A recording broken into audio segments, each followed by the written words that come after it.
I think could be a starter at some point this season. And obviously Detmers has done well, really well too. But Ben Joyce already hit over 100 miles an hour against the White Sox, and they were like, granted, this pitch was like very inside and almost hit the batter. And let's just say the entire first row of the stands were very scared for a second and forgot about the netting. Yeah.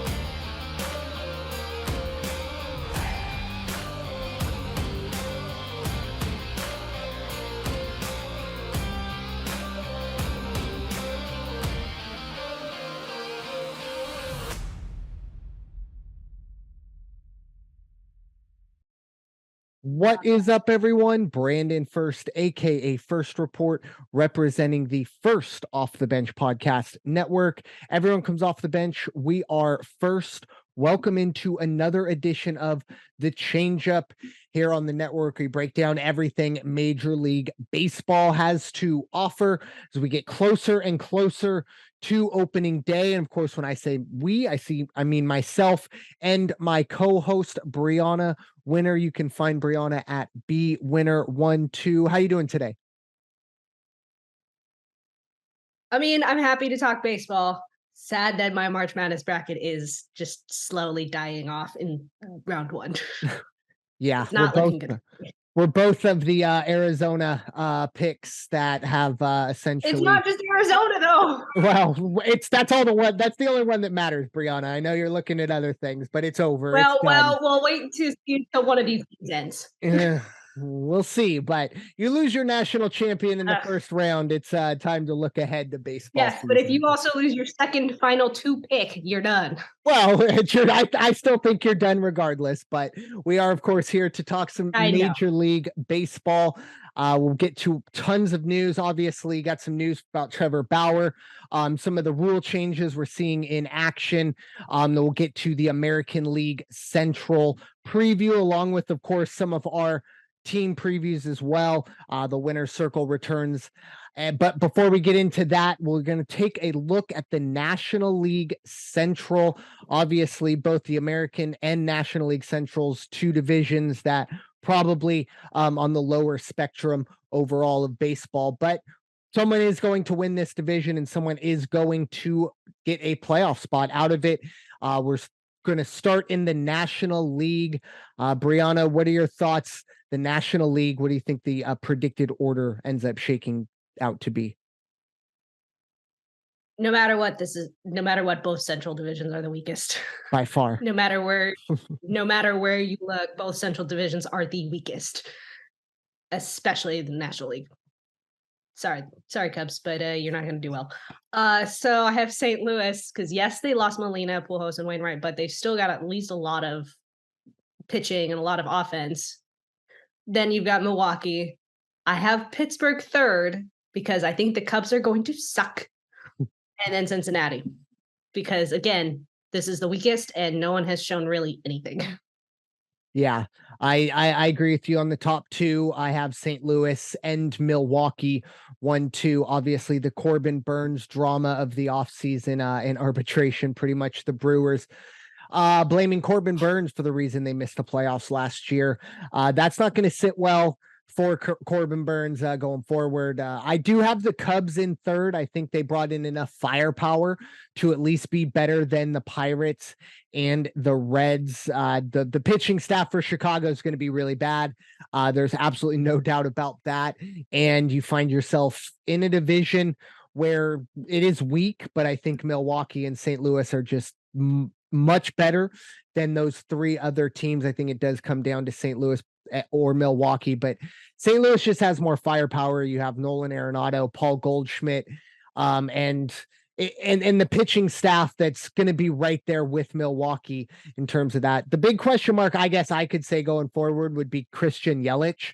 Are we ever going to see Christian Yelich go back to the MVP form he was a few years ago? That turned Milwaukee into, at the very least, a team that I think they were one game away. I think it was game 7 against the Dodgers about 4 or 5 years back. So they were one game away from the World Series. They're going to need to get some more lightning in a bottle there to get that far this year. I don't see it happening. Probably won't even be a playoff team. Give me St. Louis overall. In terms of the over-under for the total wins, I myself, I think St. Louis is probably the only team that gets over their number. St. Louis is 88.5. I think everyone else goes under in with the Central. Everyone else, you got Milwaukee at 86.5, Chicago, the Cubs at 76.5, Pittsburgh 67.5, and Cincinnati 65.5. Brianna, do you have any over under picks for the NL Central? I mean, not necessarily, but you did bring up Arenado and Goldschmidt, who are, by the way, doing very well. Yeah. For Team USA at the moment. Granted, they are also the only 2 returners. Mm-hmm. So they know what's up. But I mean, just seeing what they're able to do with Team USA versus obviously a lot of, people you don't really necessarily see, or some that you do. I want to talk about Nicaragua later. I think it's Nicaragua that I'm thinking of with the Tigers. Yeah. Yeah, the kid who got signed. Yeah. Because I love that story. But obviously that's pretty much going to be St. Louis's division to either win or just fail miserably, but I doubt that's going to happen.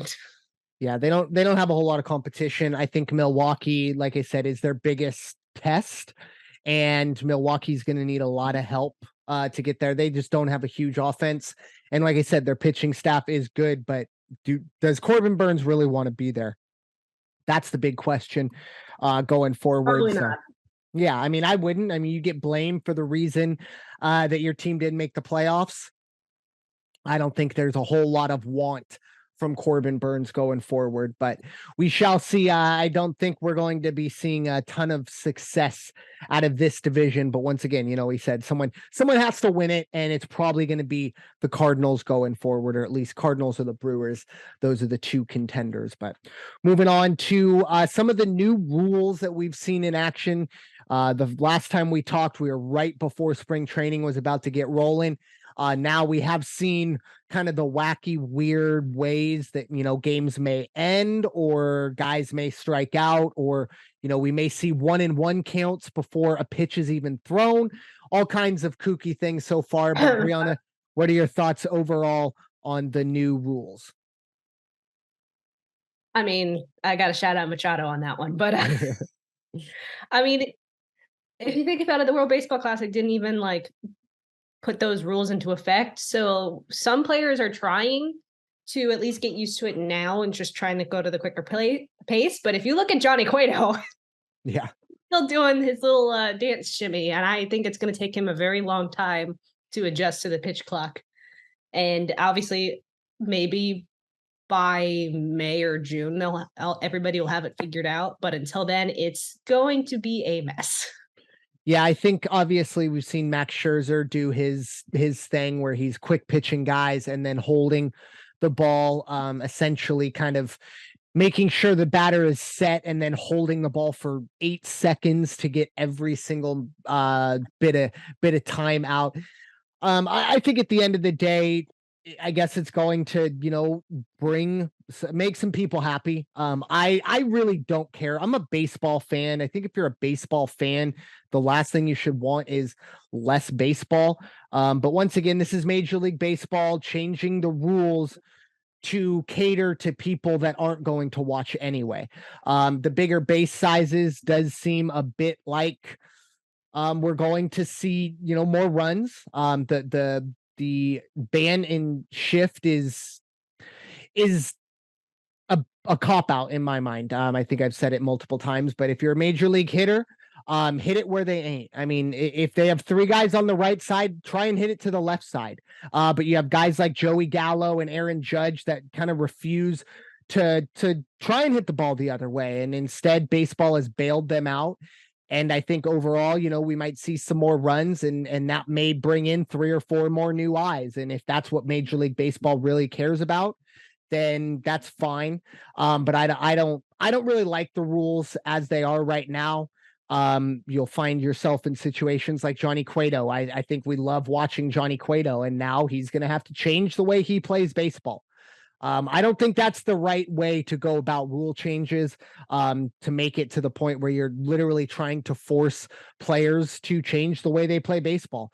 But once again, Uncle Rob, Rob Manfred, probably the most out of touch commissioner in all of sports.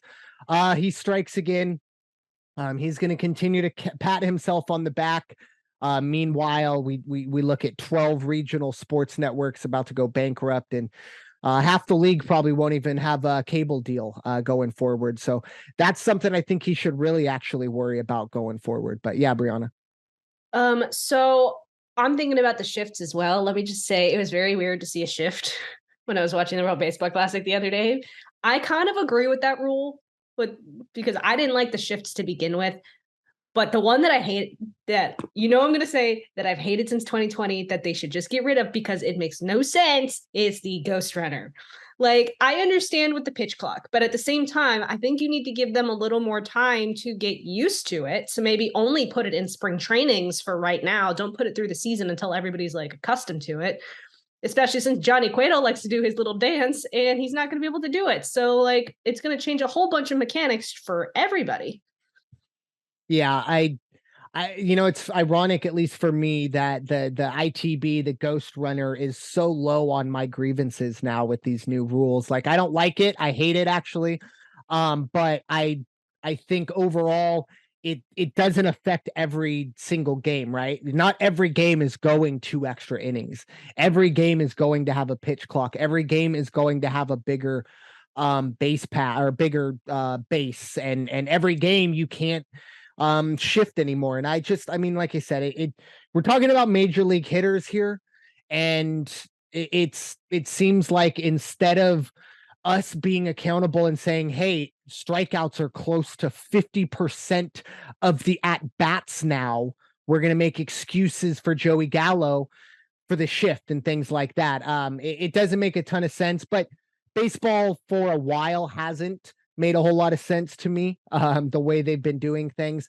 That's why I think I've liked the World Baseball Classic so much. It's kind of the last time you're going to see the actual baseball of just playing baseball rather than let's make sure we finish this game in 2.5 hours.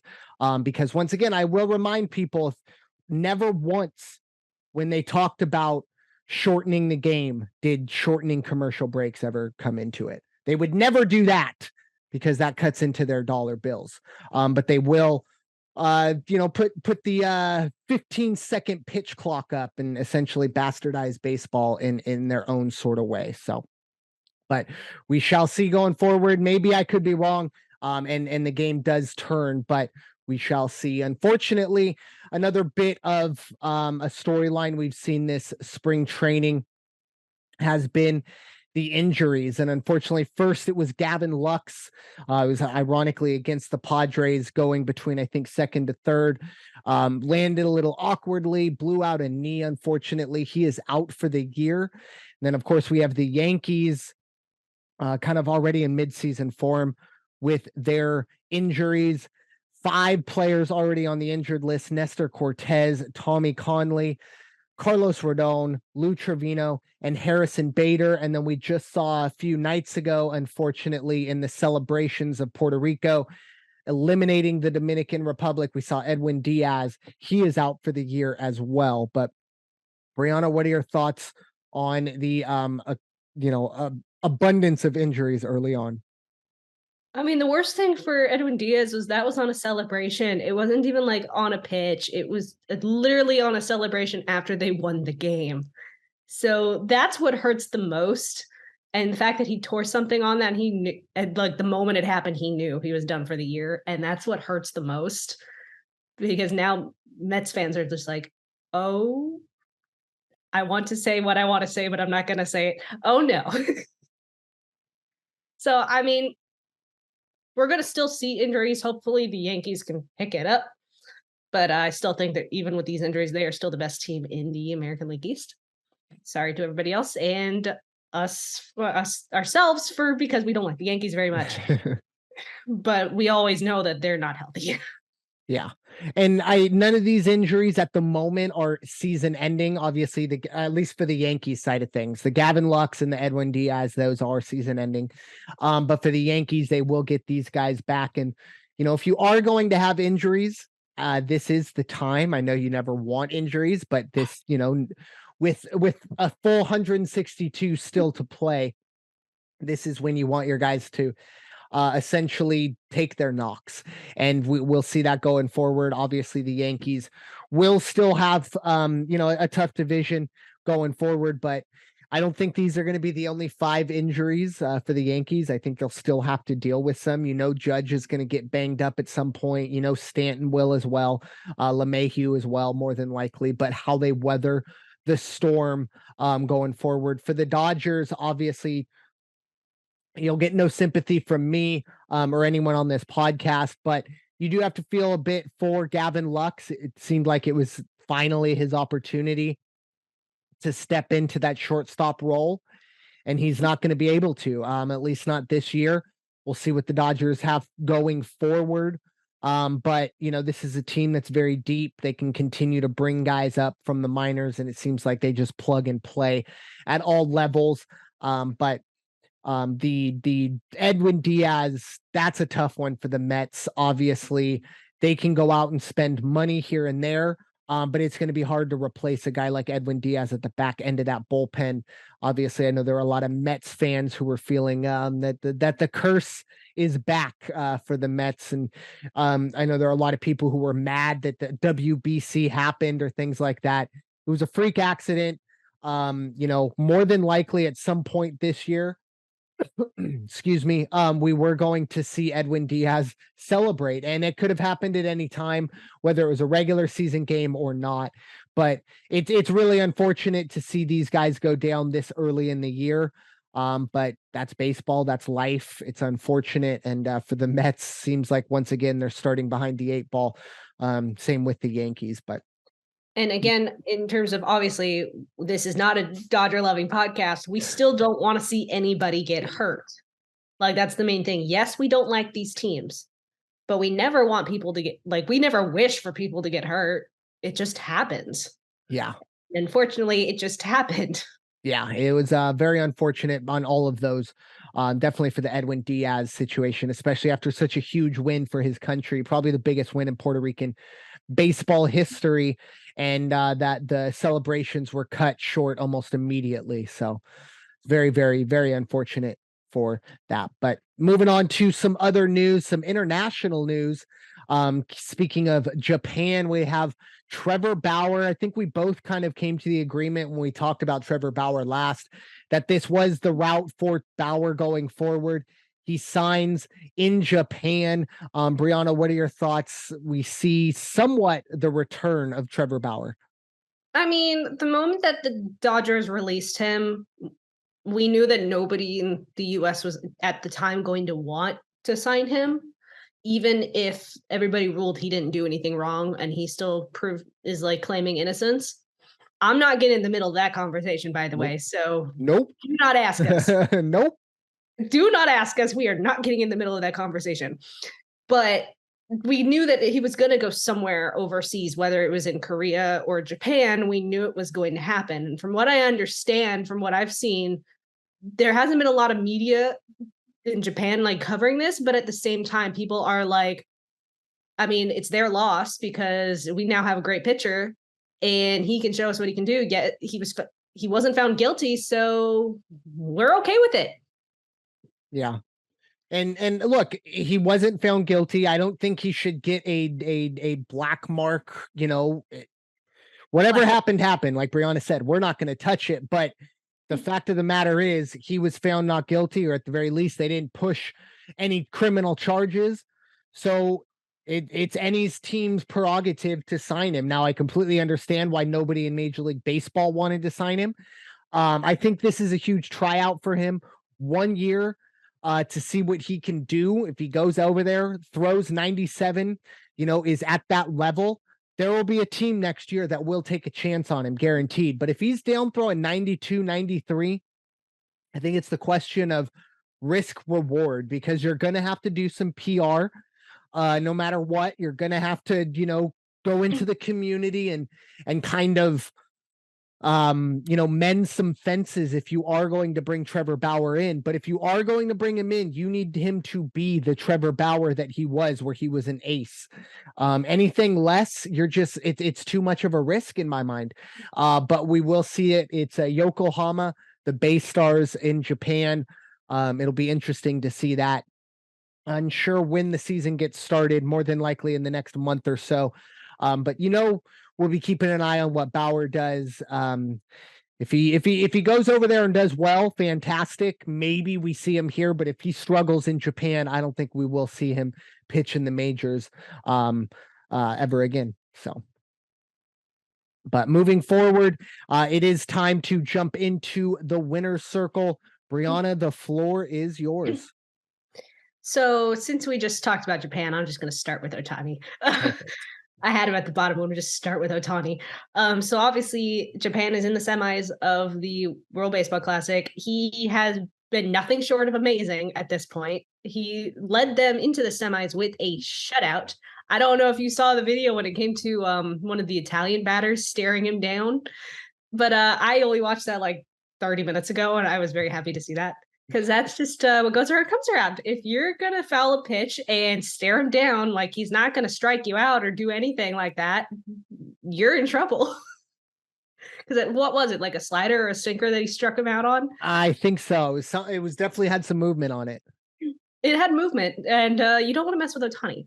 But then again, like looking at the Czech Republic, though, they did strike him out, but at the same time, they were also pitching like, what, 60s? 74. I think 74 was the pitch he struck out on.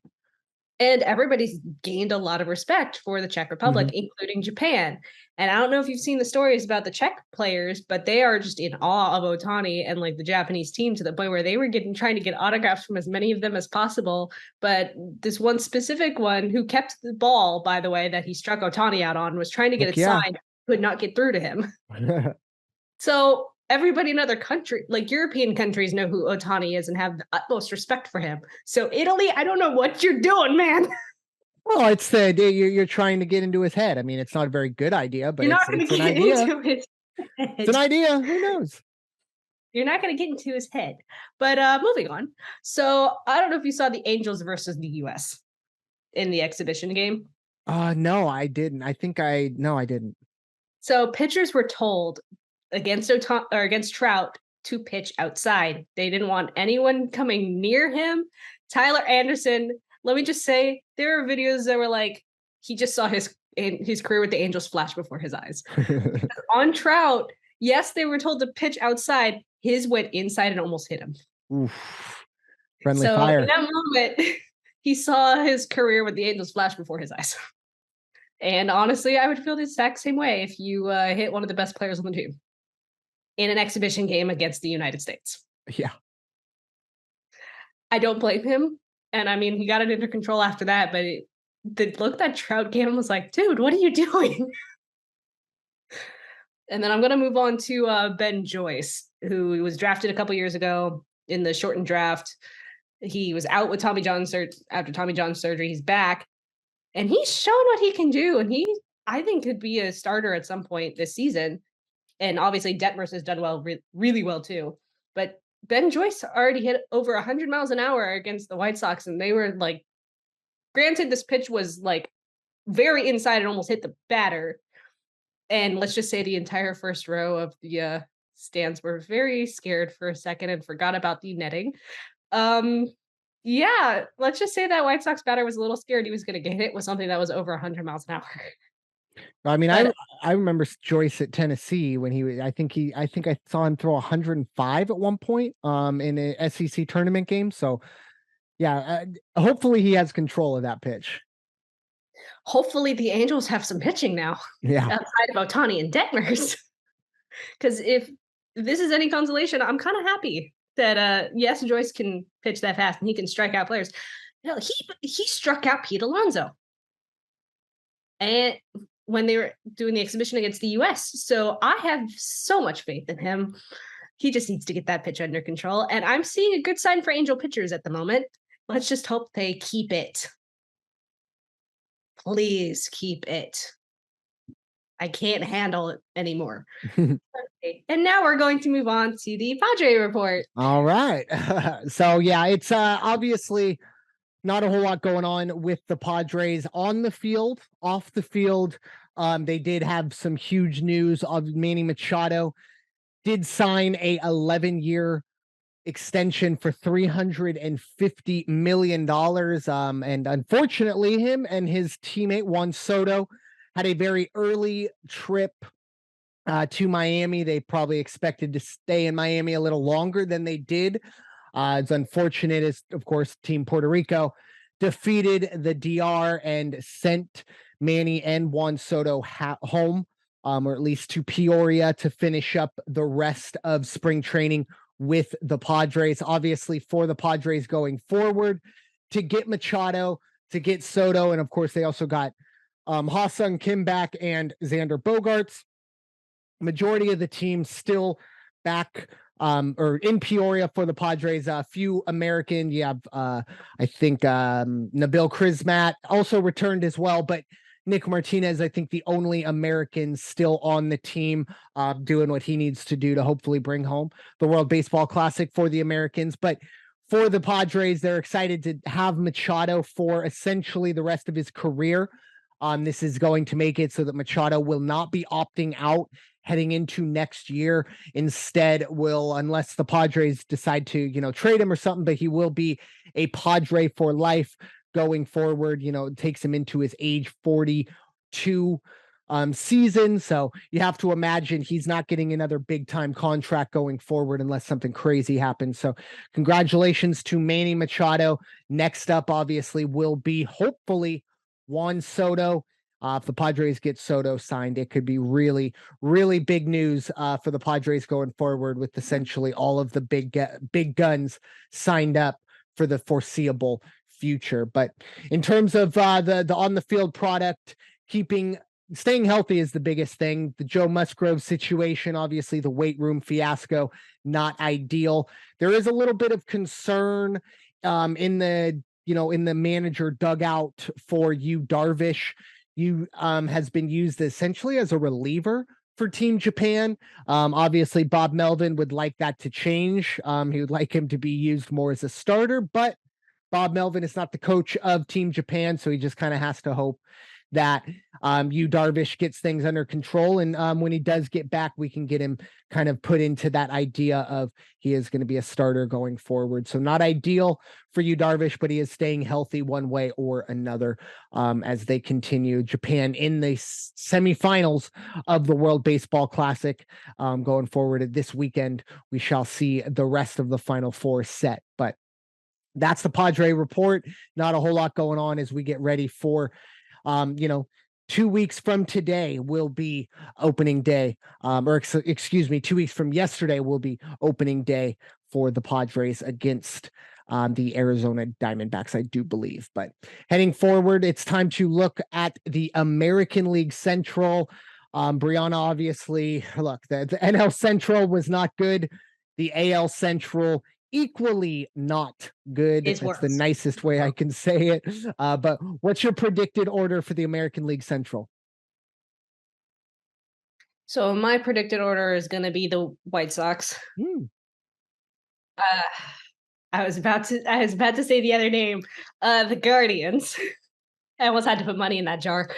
The Twins, Tigers, and last but not least, actually, yes, the Royals, who just have not shown anything. Like, it doesn't seem like they've gotten better. I don't understand what Kansas City is trying to do here.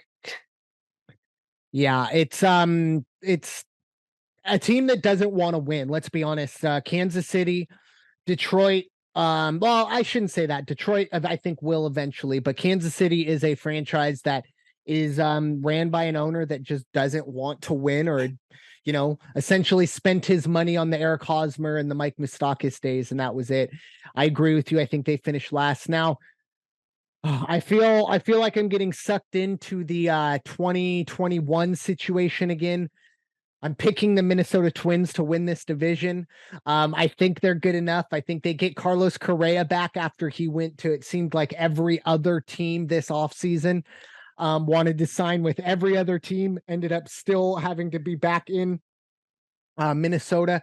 I think Minnesota has the best pitching staff, and I think they have a good enough offense going forward. I will say the loss of Luis Ariz will hurt, but I like Minnesota to start or to win the division, I should say. I have the Guardians in second, the White Sox in third, and then Detroit. Actually, have Kansas City getting ahead of Detroit. I think I'm still frustrated with what we've seen from Detroit overall. It's essentially Javi Baez and 24 other guys.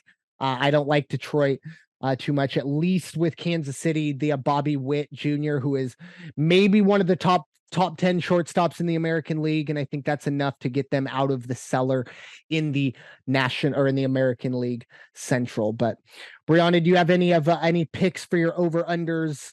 As we have Cleveland at 86.5, Minnesota 84.5, White Sox 83.5, Detroit and Kansas City both 68.5. I'd have to imagine you think the White Sox go over 83.5 if they're winning the division in your mind. Yeah, I do. And I'm going to go into Detroit for a second outside of all of this because I know I really wanted to talk about it. Yeah. So a 21-year-old Nicaraguan pitcher struck out the heart of the Dominican Republic's roster or lineup and was immediately signed to a minor league deal with the Tigers. How did this guy fly under the radar? And how are the Tigers the only ones that were in the stands for this game? And grabbed him after he struck out the heart of that lineup. Yeah, well, obviously, I think, Nicaragua, this is a kid who I think his last name was Hamill or something like that. I forget his name, but he only played in Haber. Thank you. Heber.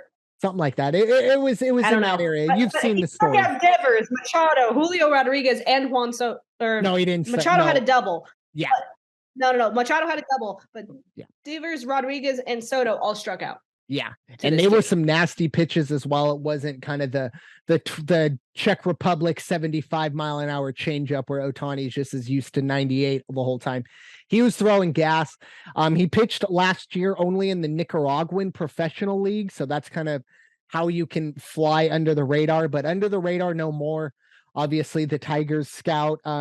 What a story. I'm sure there will be a Disney movie coming out at some point about his career, or at least them finding him. But it was a truly great story, and really something that a lot of people who are kind of bah humbug on the WBC, I point to things like this. That's what's the really, really interesting stuff about this tournament. But yeah, that was all I got. Yeah. So, but yeah, I think obviously I do expect Minnesota to go over 84.5. I think Cleveland's under 86.5. I think they come back to the pack a bit this year. I think their pitching won't be as dominant as it was last year, but it's going to be really, really interesting to see these central divisions. They're going to be at the bottom of the barrel. Let's be honest. One of these teams is going to win the division. I don't think we'll see a wild card team out of these divisions. But I do think at least the American League Central is a little more competitive than the National League. Just judging by our picks, obviously a little different, at least in the top three. But it's going to be interesting coming down to it. Final thoughts, Brianna, for this episode of the Changeup? No, I'm just wondering how much worse my bracket could get. Oh, it's going to get a lot worse. Yeah, Iowa State's losing, but they're beaten up pretty good right now. Unfortunately for me, it's about the World Baseball Classic is going to come to an end here in the next week or so, and I think the one thing that I've really enjoyed was the story we just talked about, and the Ohtani home run ball that gets passed around and everyone takes a selfie with it. You could never do that in the States. Could never do that, but in Japan, everyone. Very nice, everyone respectful, everyone understands how cool it is to just take a picture with it and then pass it back to the rightful owner. But that's the type of stuff I really like to see out of the World Baseball Classic going forward. Every 3 years, we'll see going forward if they continue to do this. Obviously, keep the celebrations down a bit. I am very grateful that, the big part of my team comes back healthy. I know Brianna wants to see Ohtani and Trout return healthy as well, but it does look like we could see a possible US versus Japan final, and that would be a really cool situation. And as much as I don't want any Dodger players to come back healthy or at least be able to play, I don't want them getting hurt. If they're Yeah. sick for a little bit, I'll take that. But I don't want them getting hurt, but the Dodgers need to dial it back a little bit. Yeah. Hopefully the Padres can take care of business this year. But that is all we have for you on this edition of the Changeup, presented by the First Off the Bench podcast network. Everyone comes off the bench. We are first. It's time for y'all to go wash your hands and stop hating everybody. We'll talk to y'all very soon. Take care.